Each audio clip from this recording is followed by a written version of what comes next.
Okay, so right now we're going to continue on talking about sub-Ds and micro vertex painting. And so what I'd like to do is sort of give you an example. We sort of talked about it, we explained it, but what I'd like to do is actually provide an example um, of an actual purpose for the micro vertex painting so that you can actually see the difference between per pixel painting and let me see. Let's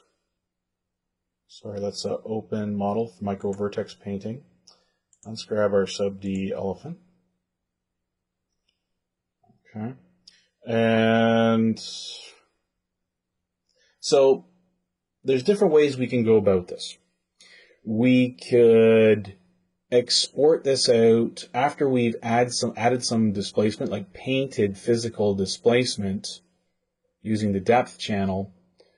We can export a higher resolution model, or we could just export out the low cage mesh and then export out a displacement map and add that on to the low cage mesh and then recreate that in another piece of software. So right now it says we have a subdivision level. We're at 18,000 polygons approximately, close to 19,000 polygons. So let's click OK. And we have our elephantage. Okay. So let's check our wireframe here. Okay, so you can see all the polygons in here. Say I wanted to go a little bit higher. I wanted a little bit more resolution just to create some. So I just wanted to put, like bumps and stuff on them, and this isn't going to be anything realistic at all. It's just to show how to use displacement. Let's go new, and let's re-import. So I imported the other one because I just wanted to see at that level, because I wanted to see how much subdivision we were going to have. Let's try 75,000. Let's see how that comes out. Okay, this might not be too bad.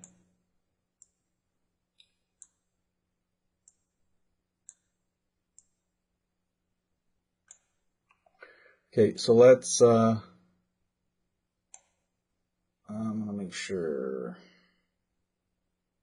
symmetry is on, and I'm just going to turn off to show the symmetry plane.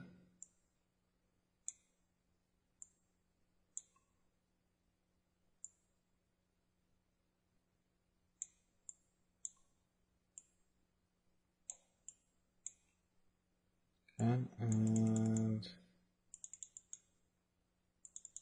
I'm going to just kind of create some bumps here.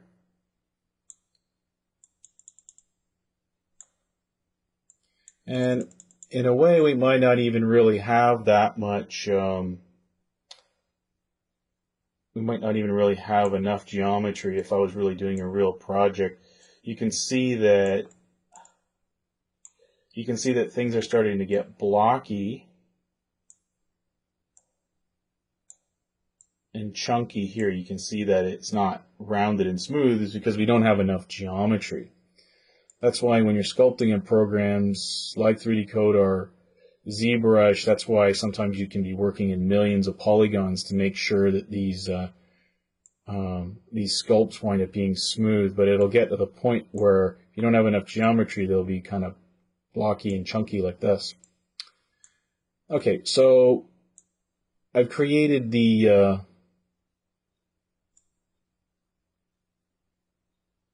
created some displacement, nothing fancy. If we wanted to have finer bumps, smaller bumps, probably wouldn't want to go with a higher resolution, but this should serve the purpose for what we're doing here at the moment.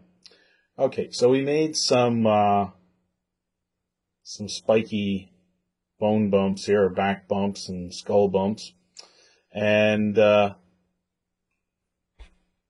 you're saying, well, what can we do with it after we've done this to this base model?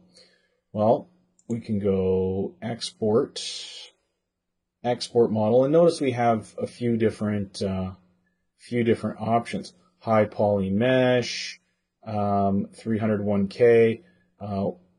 Looks like this would probably be 1.2 million, and this would be 4.8 million. Let's go export model just for fun. We'll call this elephant. And we'll call this will be just displacement test.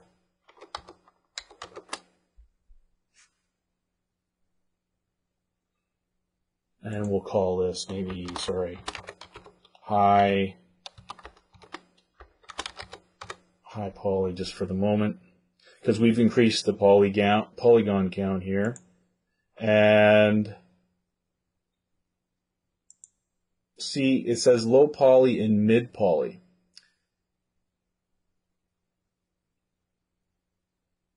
And so low poly will be exported as a low poly mesh. Let's go mid poly mesh, and we don't need to export out any maps for this one. Okay, so let's save this out. It should save out a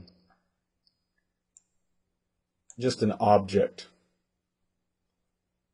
Okay, so elephant displace test high poly. Okay, and let's click open.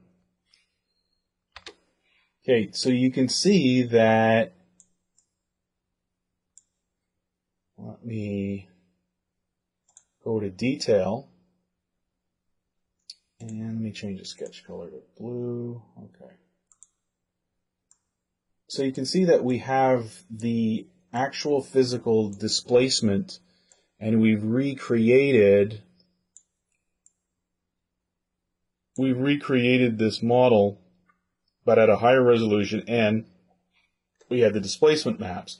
We added the displacement to the geometry. There's no, there's no displacement map on this. Okay. And this is actually, by the looks of it, it's just a polygonal object. Let's bring up our W panel and statistics panel with the keyboard shortcut of W. And it says faces, so it's definitely a polygonal object. So 75,000 polys.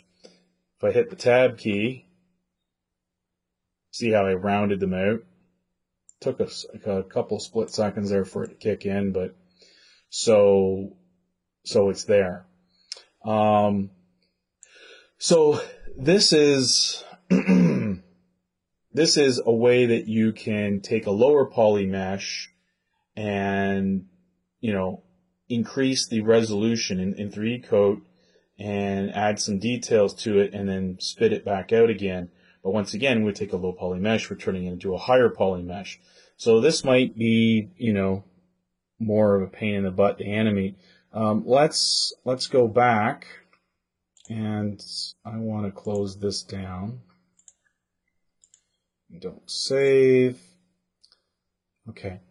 So if I go over to the View tab, and I'm going to turn off wireframe, and I go to low poly, you can still, and then turn back on wireframe, you can still see that we have both versions of the object. Okay? And you notice that the displacements are no longer there. They're only represented in a sort of like, it looks like a normal map has actually been placed on this, because if you look at these bumps sideways, they have no physical displacement.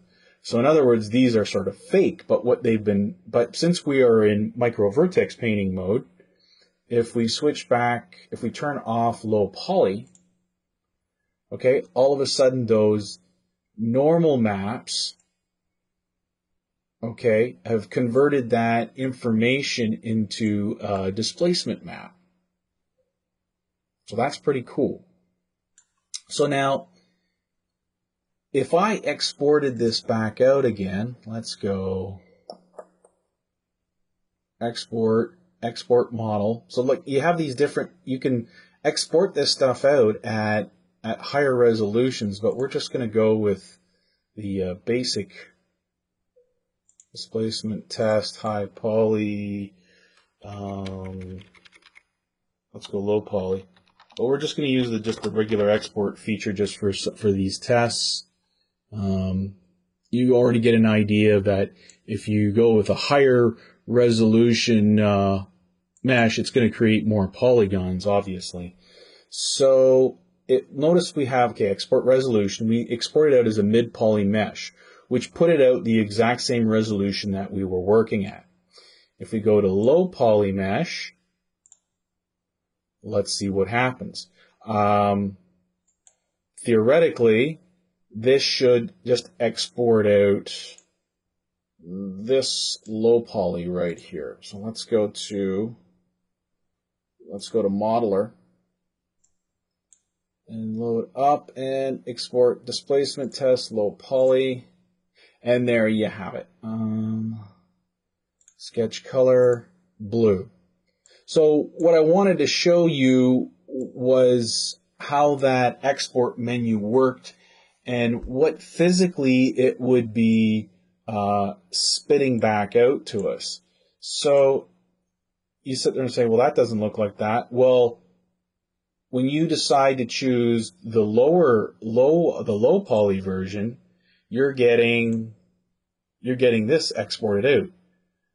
But there isn't going to be any bumps because there's not enough resolution on this to show those sculpts. That's why we had to export it out at a higher resolution in order to actually see these bumps. You have to have the geometry to actually physically do this.